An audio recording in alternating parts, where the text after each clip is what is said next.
विधानसभा उपचुनाव होगा, तो इसमें तीन चेहरे हैं आप, तो तीन चेहरों में से किस तरीके से फाइनल एक चेहरा करेंगे? हमारे जो ये जनता जुड़ी है ना, इस विचारधारा से जुड़ी है, इस पार्टी के सिंबल से जुड़ी है, न कि हमसे।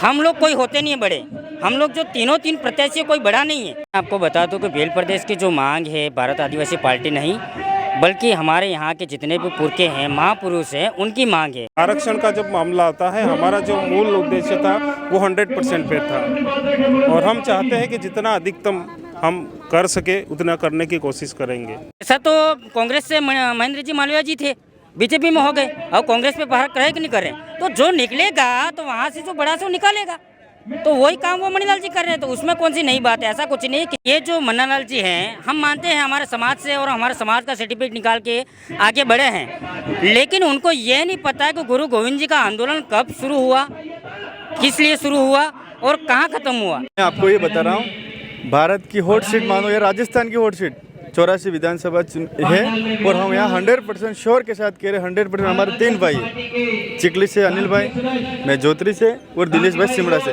तीनों में से सिलेक्शन प्रणाली के आधार पर किसी का भी नाम आता है, पर 100% हम जीतेंगे यहाँ 84।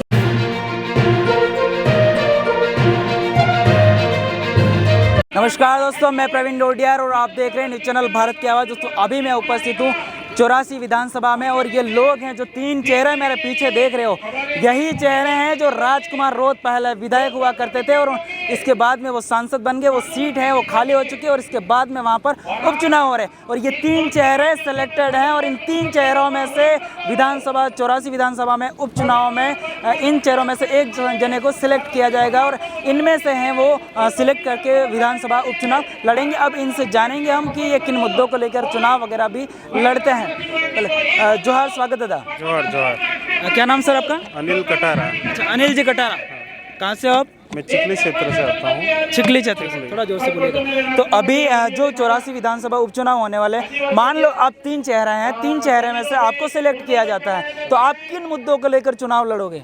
हमारा जो मुख्य मुद्दा रहेगा, जैसे कि आम जो मुद्दे रहते हैं, बिजली, पानी, सड़क वगैरह, और मुख्य इसमें से रहेगा हमारा शिक्षा। हमारा मेन उद्देश्य हम शिक्षा पे फोकस करें। इसके साथ साथ हमारे जो आदिवासी समाज के जो विशेषाधिकार हैं, मूल अधिकार हैं, उनके साथ जो छेड़छाड़ी हो रही है उनका संरक्षण करें हम लोग। इन चीज़ों पे हम लोग काम करेंगे।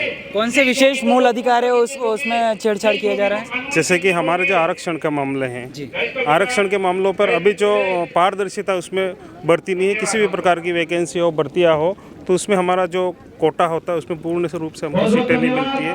इस पर भी हम काम करेंगे। अच्छा, तो अभी मुझे ये बताइए कि जो भारत आदिवासी पार्टी हैं वो मिशन 73 को समर्थन करती है या फिर 100% आरक्षण की बात करती है? भारत आदिवासी पार्टी, देखो, आरक्षण का जब मामला आता है, हमारा जो मूल उद्देश्य था वो 100% पे था, और हम चाहते हैं कि जितना अधिकतम हम कर सके उतना करने की कोशिश करेंगे।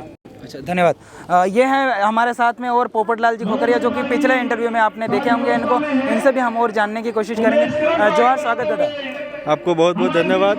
हमारे 84 विधानसभा में जो आज कार्यकर्ता का सम्मेलन है, आप वहाँ से पधारे, हमारी तरफ से बहुत बहुत धन्यवाद। जो अभी 84 विधानसभा में कार्यकर्ता सम्मेलन हो रहा है, इसका मुख्य उद्देश्य क्या है? बांसवाड़ा में राजकुमार जी लोकसभा जीते, इसके बाद हमारा मिलन समारोह नहीं हुआ, कार्यकर्ताओं का सम्मेलन नहीं हुआ, तो आज हमारे यहाँ तीनों ब्लॉक और 84 विधानसभा का कार्यकर्ता सम्मेलन है, और यहाँ हमारे राजकुमार जी सांसद साहब भी पधारे, कांति भाई जिला अध्यक्ष, प्रदेश अध्यक्ष सब पधारे, और कार्यकर्ताओं को मोटिवेट करेंगे कि आने वाले जो चुनाव है, अभी उपचुनाव, ऐसे कैसे काम करना, क्या यहाँ सिर्फ कार्यकर्ताओं का ही सम्मेलन है। ये 84 विधानसभा सीट हैं जो कि पूरे इंडिया में बहुत ज़्यादा पॉपुलर हो रही है, और इस पॉपुलर सीट में क्या लगता है कि आप लोग निकाल पाओगे इस सीट को? मैं आपको ये बता रहा हूँ, भारत की हॉट सीट मानो या राजस्थान की हॉट सीट 84 विधानसभा है, और हम यहाँ 100% श्योर के साथ कह रहे 100%। हमारे 3 भाई हैं, चिखली से अनिल भाई, मैं जोत्री से और दिनेश भाई सिमड़ा से, तीनों में से सिलेक्शन प्रणाली के आधार पर किसी का भी नाम आता है, पर 100% हम जीतेंगे यहाँ 84। मान लो आपको पार्टी ने टिकट दे दिया और इस चुनाव को जीत लिया,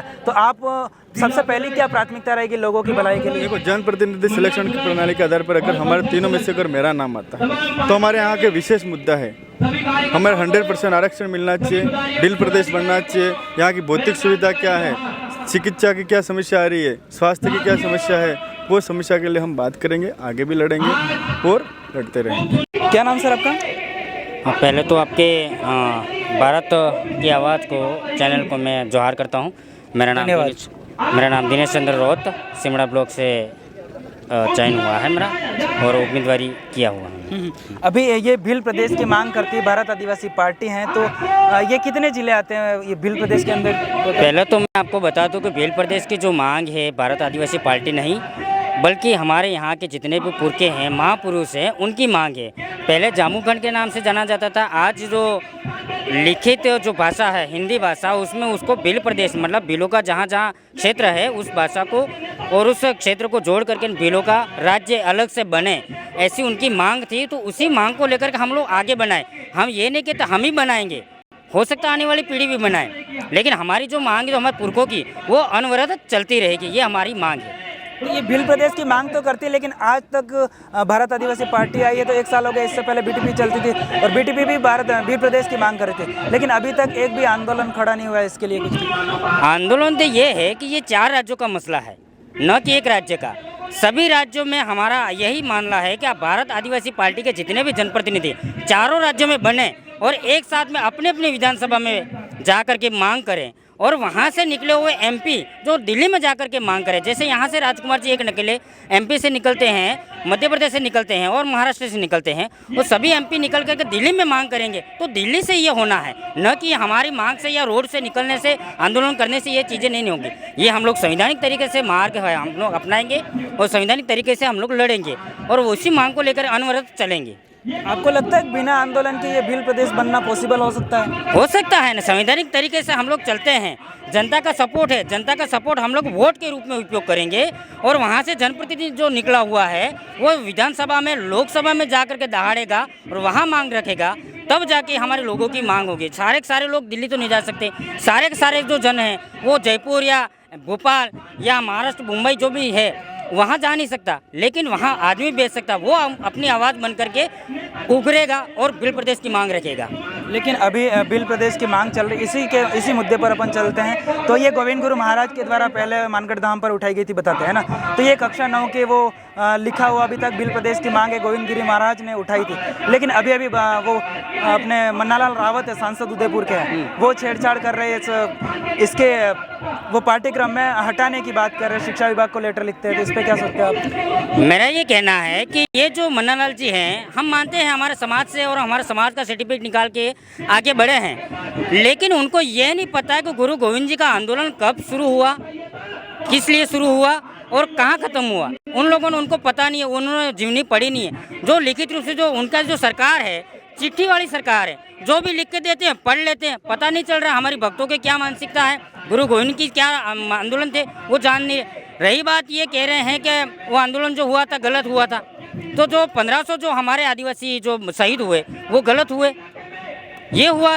और उनका ये कहना है कि गुरु गोविंद के गुरु थे वो दयानंद सरस्वती थे, जबकि हमारे जो भक्त और हमारे जो पुरखों ने जो बताया गुरु गोविंद के जो भक्त जो गुरु थे वो राजूगर महाराज हैं।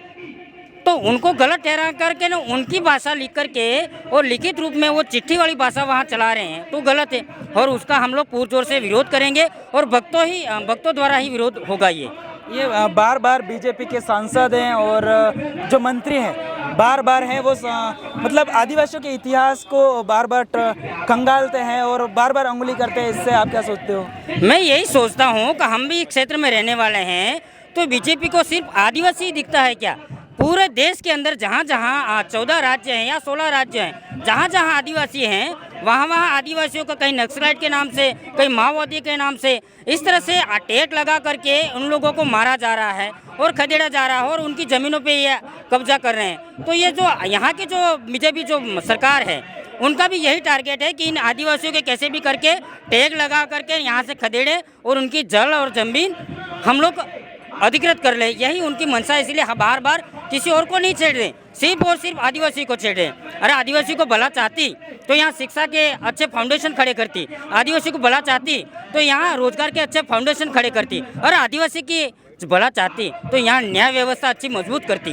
ये बीजेपी पार्टी कर सकती थी, लेकिन ये नहीं चाहती। ये लोग ये चाहते हैं कि आदिवासी खत्म हो और ये ज़मीन खाली करें। तो हम लोग यहाँ पे कॉरपोरेट जो समाज है पूरे देश में, बड़े बड़े जो कंपनी उनको यहाँ ला करके विस्थापित करें, ये उनकी मंशा है, इसलिए ये आदिवासी को टारगेट कर रही है।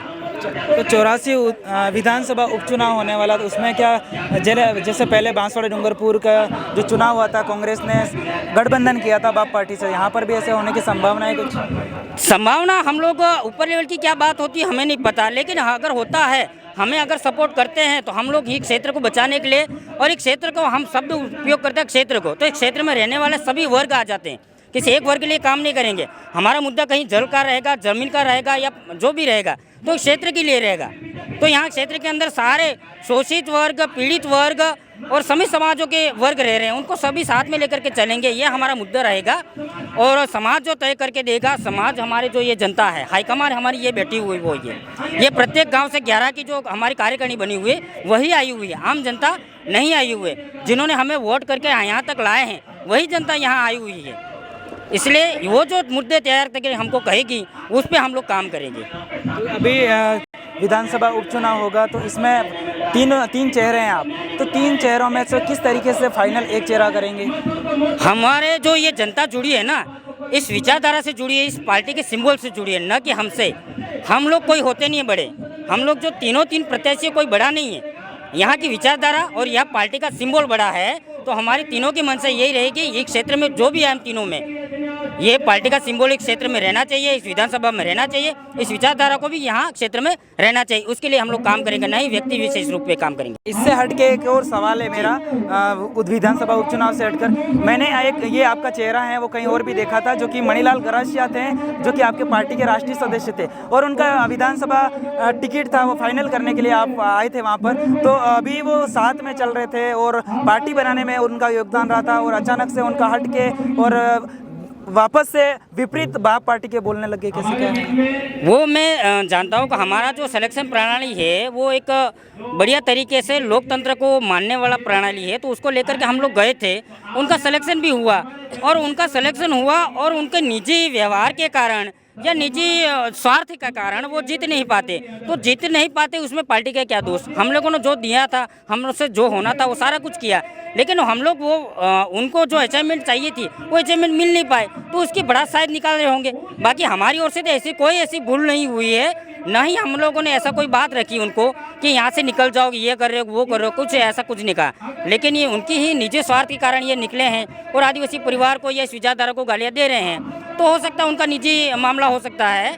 बाकी हमारे ओर से तो ऐसा कोई हुआ नहीं, और आने हैं तो हम लोग स्वागत है, हमारा कोई आज तक किसी को भेजा नहीं है। लेकिन अभी आप बात करते हो कि वो मतलब जो मणिलाल जी हैं पहले बाप पार्टी की विचारधारा के अकॉर्डिंग चलते थे, लेकिन अब जस्ट बाप पार्टी के अपोजिट चलने लग गए और बाप पार्टी के ऊपर प्रहार करने लग गए हैं। ऐसा तो कांग्रेस से महेंद्र जी मालवीय जी थे, बीजेपी में हो गए, और कांग्रेस पे प्रहार करे कि नहीं करे, तो जो निकलेगा तो वहाँ से जो बड़ा से निकालेगा, तो वही काम वो मणिलाल जी कर रहे हैं, तो उसमें कौन सी नई बात है? ऐसा कुछ नहीं, किसी से जाने से आने से ऐसा उतना फर्क नहीं पड़ता। यहाँ एक जाता है तो 10 जुड़ता है, इसलिए हमें कोई इस विचारधारा के लिए, इस पार्टी के लिए चिंता नहीं है। हमारी आने वाली पीढ़ी तैयार है, काम करेगी, हमसे जो मन पड़ता है वो हम करेंगे, नहीं होता है तो आने वाली पीढ़ी के लिए हम लोग छोड़ के जाएंगे, वो हमारा मिशन पूरा करेगा, बिल प्रदेश पूरा करेगा। जय जोहार, जय आदिवासी, जय बिल प्रदेश। ये थे खास हमारे साथ में 3 चेहरे हैं जो कि 84 से विधानसभा उपचुनाव लड़ने वाले, और इनमें से बता रहे कि समाज की तरफ से हैं, जो एक को सिलेक्शन किया जाएगा, उसके बाद में वहाँ पर